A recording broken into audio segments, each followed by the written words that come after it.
আমি মরে যাওয়ার পর ভূত হয়েছি মাত্র 2 দিন হলো, আর এখানে খাওয়া দাওয়ার খুব অসুবিধা।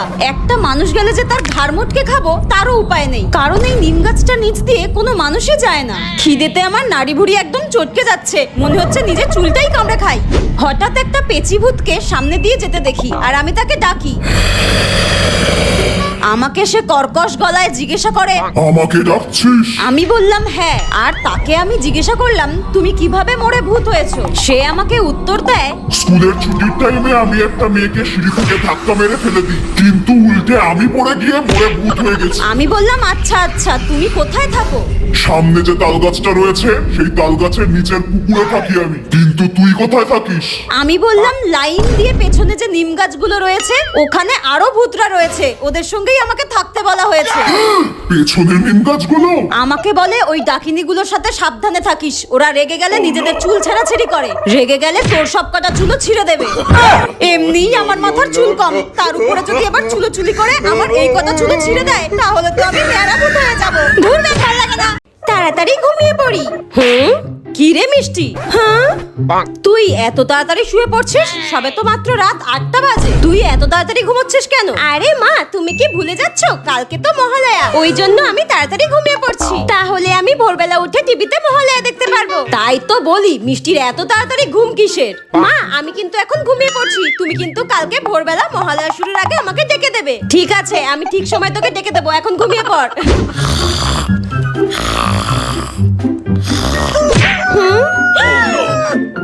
কি হলো কি হলো, ডাকাত পড়লো নাকি? কি হয়েছে মা? তোমাকে আমি বলেছিলাম ডেকে দিতে, দেখো কত বেলা হয়ে গেছে, আমার মহালয়াই দেখা হলো না, তোর ভালো লাগে না? ওরে মা, সবে মাত্র এখন ভোর 4টে বাজে, এখনই তো মহালয়া শুরু হবে, দাঁড়া আমি টিভি চালাচ্ছি। সবে 4টে বাজে? দেখ এই সবে মহালয়া দিল টিভিতে, এবার তুই মন ভরে দেখ। আশ্বিরের শারদ প্রাতে বেজে উঠেছে আলোকমঞ্জিত।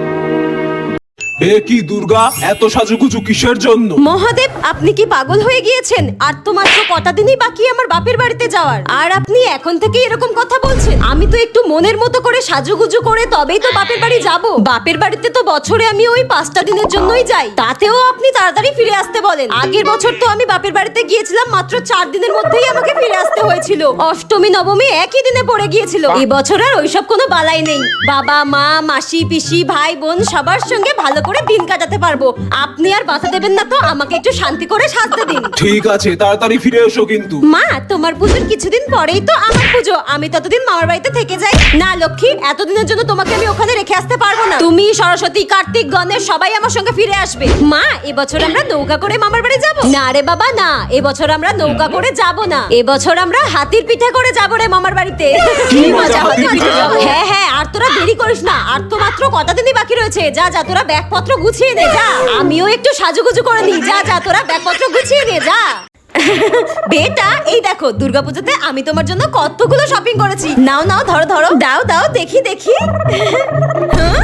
হ্যাঁ মম, এগুলো তুমি কি ড্রেস নিয়ে এসেছো? আমার একদম পছন্দ হয়নি। ধুর, একটা ড্রেসও পছন্দ হয়নি তোমার এখান থেকে? কি বলছো বেটা? বাট বেটা, এখানে প্রায় 2 লাখ টাকা শপিং করেছি তোমার জন্য, তোমার একটাও পছন্দ হয়নি? মম তুমি আমাকে কিছু টাকা দিয়ে দাও, আমি আমার ফ্রেন্ডদের সঙ্গে শপিং করে নেব। 2 লাখ টাকা? ওকে, আমি এক্ষুনি তোমার অ্যাকাউন্টে 5 লাখ টাকা পাঠিয়ে দিচ্ছি, তুমি তোমার ফ্রেন্ডদের সঙ্গে শপিং করে এসো, যাও যাও। বৌদিমণি, হ্যাঁ বলছি কিছু টাকা যদি এই মাসে অ্যাডভান্স দিয়ে দিতেন খুব ভালো হতো বৌদিমণি। এই তো 1 তারিখে তোকে মাইনে দিলাম, সবে মাত্র এখন 27 তারিখ হয়েছে, এখনই তোকে টাকা দিতে যাবো কেন? আসলে বৌদিমণি, পুজোর তো আর মাত্র কয়েকটা দিনই বাকি রয়েছে, মেয়েটাকে এখনো পর্যন্ত একটা জামাও কিনে দিতে পারিনি, মেয়েটা বড্ড বায়না করছে। শোন, মেয়েকে পুজোতে নতুন ড্রেস কিনে দিতে পারিসনি বলে আমি কি করব বল? আমার মেয়ের কিছু পুরনো ড্রেস রয়েছে, এগুলোই পরে তোর মেয়েকে পুজোটা কাটিয়ে নিতে বল, ঠিক আছে? এখন ফ্যান ফ্যান করিস না কানের সামনে, যা কাজগুলো কর, কাজগুলো করে আমাকে উদ্ধার কর, যা। উফ, হ্যাঁ হ্যাঁ হ্যাঁ, এক্ষুনি করে দিচ্ছি বৌদিমণি, এক্ষুনি করে দিচ্ছি। এবছরও পুজোতে মেয়েটাকে একটা নতুন জামা কিনে দিতে পারলাম না। ইস, চুলটা আমার কি অবস্থা হয়ে রয়েছে। পুজোতে সবার চুল স্ট্রেট করা, নেল এক্সটেনশন করা, ফেসিয়াল করা সব হয়ে গেছে, আর এদিকে আমার চুলের অবস্থা দেখো, শেওড়া গাছের পেতনি হয়ে ঘুরে বেড়াচ্ছি। না না, এবার আমিও চুলটা একটু স্ট্রেট করাবো, তারপর আমি চুলটাকে নিয়ে এরম এরম এরম এরম করে ঘুরে বেড়াবো। এ কি আমার গলায় এসব কি বেঁধে দিচ্ছে? যা বাঁধে বাঁধুক গিয়ে, আমার চুলটা একটু ঠিক করে দিলেই হবে। উফ, কখন থেকে এই চেয়ারটাতে বসে রয়েছি, একটার পর একটা ক্রিম লাগিয়েই যাচ্ছে, আমার কোমরটা একদম ধরে গেল। আর যে কতক্ষণ এইভাবে বসে থাকতে হবে স্ট্যাচুর মতো, 2 ঘন্টা তো হয়েই গেল। এ কি মাথার চুলগুলো নিয়ে এরকম ভাবে টানছে কেন? ওই তো কটা চুল মাথায় বেঁচে আছে, সেটাও কি ছিঁড়ে দেবে নাকি? এতক্ষণ পর একটুখানি আরাম লাগছে, কি সুন্দর করে মাসাজ করে দিচ্ছে। এ কি, চুল স্ট্রেট করাতে প্যান্ডেলের কাপড়, টুপি মুপি এসব পরাতে লাগে নাকি আবার? যাক, চুলটা ধুই দিচ্ছে মানে হয়ে গেছে, দেখি কেমন লুকটা এলো। আমি তো ভাবতেই পারছি না এত সুন্দর হয়ে যাবে আমার চুলটা। এতক্ষণ বসে থেকে আমার ঘাড় যন্ত্রণা করা, কোমর যন্ত্রণা করাটা সার্থক হলো। দেখ ভাই, ড্রেসটা কি সুন্দর লাগছে, আমি এটা এক্ষুনি অর্ডার করছি, তুই একটা অর্ডার দিয়ে দে। এতগুলো টাকা আমি খরচা করতে পারবো না রে, সত্যি তুই না দিনকে দিন কিপটে হয়ে যাচ্ছিস। দূর, আমি বাড়ি গেলাম। বান্ধবী, আমি কিন্তু ওই বাসে করে ঠাকুর দেখতে যেতে পারবো না, আমি একটা উবের বুক করছি। না রে, উবের করে যাওয়ার মতো টাকা আমার কাছে হবে না। উফ, এত কিপটে তুই কবে থেকে হয়েছিস? দেখতেই তো পারছিস আমার চুলটা কত ফ্রিজি আর রাফ হয়ে গেছে, তার জন্য আমি একটা পয়সা জমাচ্ছি চুলে কেরাটিন ট্রিটমেন্ট করব বলে। আরে বাবা, তুই আমার মতো চুল বাড়িতে বসেই মাত্র 250 টাকায় করতে পারবি। নে, তুই এটা ইউজ কর। এটা হচ্ছে অ্যাবস গুডনেস এর ফ্লেক্সিড জেল। যবে থেকে এটা আমি আমার চুলে ইউজ করা শুরু করেছি, সেদিন থেকে আমার হেয়ার কেয়ারের ঝামেলা শেষ হয়ে গেছে। এই অ্যাবস গুডনেস ফ্লেক্সিড জেল চুলের জন্য খুবই নারিশিং। এই জেলটি চুলকে ডিপলি কন্ডিশন করে, চুলের ফ্রিজ কন্ট্রোল করে, ন্যাচারালি সিল্কি শাইনি সফট করে দেয়, ঠিক যেন কেরাটিন ট্রিটমেন্ট বাড়িতে বসেই। এটা জাস্ট ভালোভাবে চুলে অ্যাপ্লাই করে 30 মিনিট রেখে দিতে হবে, তারপর ধুয়ে ফেলতে হবে। আর তোমরা হেয়ারটা ওয়াশ করার সাথে সাথেই নোটিস করতে পারবে হেয়ারটা কতটা সিল্কি এন্ড স্মুথ হয়ে গিয়েছে। তো guys, this is my final hair look. বাইরে গিয়ে গাদা টাকা নষ্ট করে, সময় নষ্ট করে কেরাটিন ট্রিটমেন্ট করার কোনো দরকারই নেই। তুমিও এখন কেরাটিন ট্রিটমেন্টের মতো চুল পেতে পারো আন্ডার 250 এর মধ্যে। তাহলে আর অপেক্ষা কিসের? প্রোডাক্টটা যদি তোমরা পারচেজ করতে চাও, purple.com এ পেয়ে যাবে, বা আমার স্ক্রিনে দেওয়া কিউআর কোড স্ক্যান করে বাই করে নিতে পারো। মা আজকে কাজ থেকে আসলে বলেছে পুজোর জামা কিনতে নিয়ে যাবে। কি রে মা, তুই এখনো স্কুলের জামা ছাড়িসনি কেন? কেন মা, তুমি যে বললে আজকে তুমি কাজ থেকে আসলে আমাকে পুজোর জামা কিনতে নিয়ে যাবে, তাই তো আমি বসে আছি। তাই তো, মেয়েটাকে তো আজকে পুজোর জামা কিনে দেবো বলেছিলাম, কিন্তু একটা টাকাও তো হাতে নেই। কি হলো মা, তুমি এত কি ভাবছো? বলছি মা, তুই তোর এই মাটাকে ক্ষমা করে দিস, এবছরও তোকে আমি পুজোতে নতুন জামা কিনে দিতে পারবো না মা, তোর মাটাকে তুই ক্ষমা করে দিস।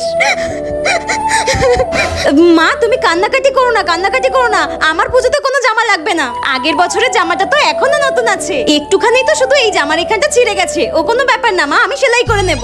বলছি মা, যেই বৌদির বাড়িতে কাজ করি না, সেই বৌদির মেয়ের কিছু পুরনো জামা দিয়েছে, কই দাও দেখি। এই নে, ধর।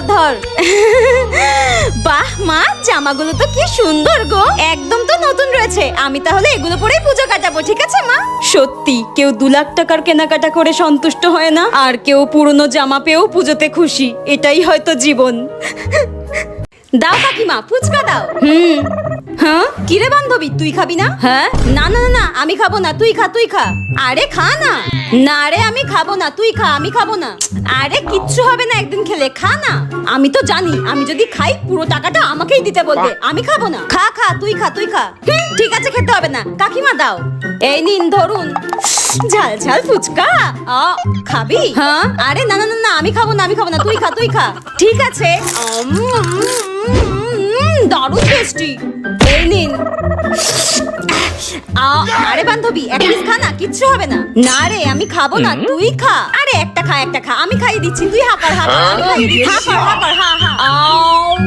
নে, 20 টাকার করে হলো, তোর 20 টাকা, আমার 20 টাকা। এটা কি হলো? তোর ফুচকা তুই খা, আমি খাবো না।